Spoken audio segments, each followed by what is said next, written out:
All right, so we gave an introduction. We talked about the structure of a sine and cosine graph, and now we're going to go with changing the period. What period is how long it takes to complete one cycle. Let x be a positive real number. The period of y equals a sine bx and y equals cosine bx is 2 pi over b. So the period is affected not by the number outside the whole expression. That's your amplitude. Okay, b is the number directly in front of the variable. The mathematics behind this is normally the period is 2 pi. Okay, and what b does is it either shortens it or it lengthens it. So, sketch y equals sine x over 2. So the domain is all real numbers. The range, there's no amplitude out here. There's something added and subtracted. So that's negative 1, 1. Amplitude is 1, since that's in front.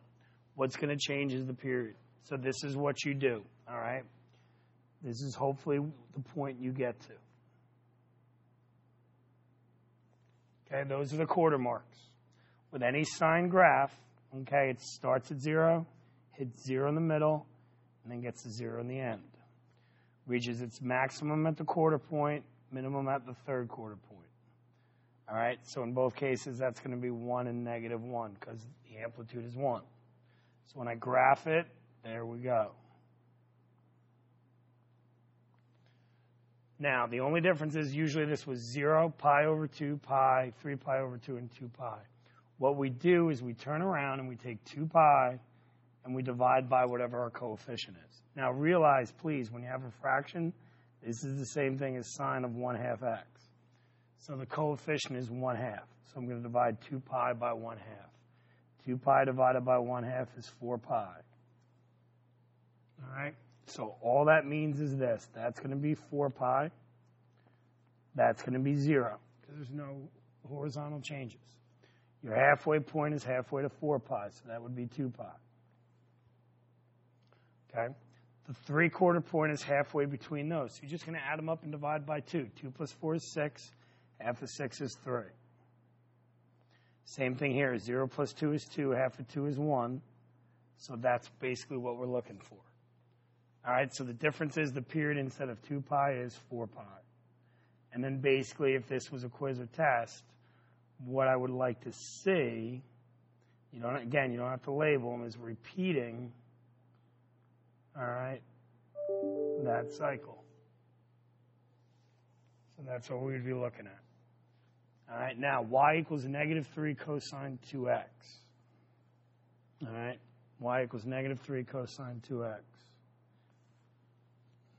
So the coefficient is 2, all right? So now it would be 2 pi over 2, which is pi. So that means my period is pi. So again, I divide into my quarter points. And I'm going to have this out here because I'm going to show 2 cycles. Okay, my amplitude is the absolute value of the number in front of it, 3. All right, so this is going to be negative 3. This is going to be 3. Cosine, again, when it's positive, it starts at the maximum. Because it's negative, it's going to start at its minimum. So it's going to start at negative 3 and end at negative 3.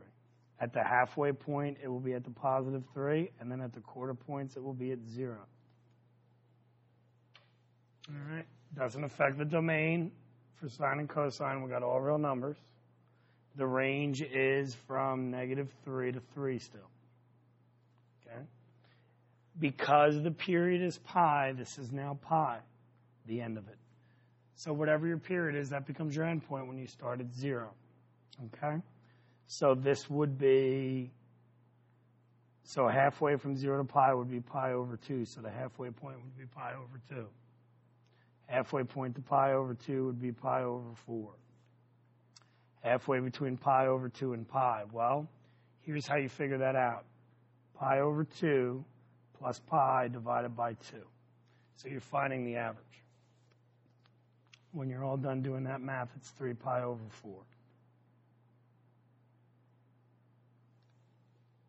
All right?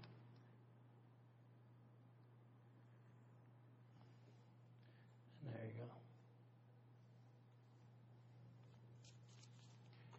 go. Okay? Next up, we got y equals sine of 2/3 x. So again, we're doing 2 pi divided by 2/3. When we divide by a fraction, we multiply by the reciprocal, so that would be 3/2, which gives me 3 pi. So that means the period is 3 pi. So the first cycle is going to stop at 3 pi. The next one's going to stop at 6 pi. Okay, now, halfway to 3 pi is 3 pi over 2. If you would like to write it as 1.5 pi, that's fine. Halfway between 3 pi and 6 pi is 9 pi over 2. Again, if you want to write it as 4.5 pi because you don't like fractions, that's fine. But realize this is the end of my period. Okay? So now I got to figure out my quarter points. 3 pi over 2 plus 3 pi. 3 pi is 6 pi over 2. 3 pi plus 6 pi is 9 pi.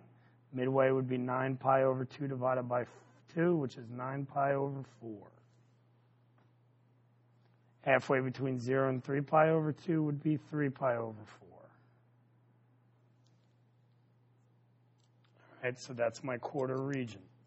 All right, I got an amplitude of 2, so that's my max. -2 is my min, which means my range goes from -2 to 2, and my domain, as always with sine and cosine, is all real numbers. All right, it's a sine, so we're going to start at 0, halfway 0, end of the 0.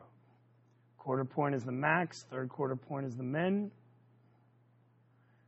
Have that graph. Kind of try to eyeball that as the halfway point there. Repeat your graph, showing you know it's a periodic function. And there you go. Notice the shapes are the same. I'm not changing my graph. What I'm changing is these intervals to show knowledge. All right. So last one in this section, y equals cosine of 4x. Y equals cosine of 4x. Domain, all real numbers. Amplitude is 1, so the range is -1 to 1. To get the period, 2 pi over b. Well, b is 4, so that reduces down to pi over 2, amplitude of 1. So my period is pi over 2. Well, what does that mean? It means my first cycle is going to stop at pi over 2, and my second cycle is going to stop at double that. Well, if I double pi over 2, I'm just at pi. Halfway point for the first cycle, halfway to pi over 2 would be pi over 4.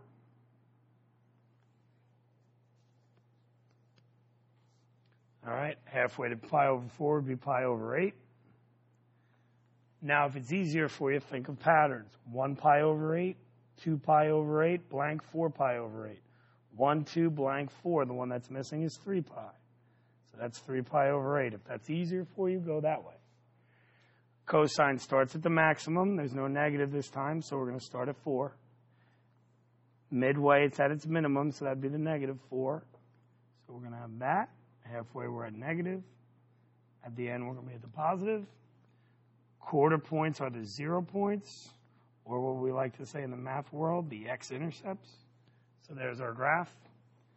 And then basically try to eyeball it again as best you can, putting the intercepts at the quarter points and the halfway point at that. If these are correct, you'll be fine.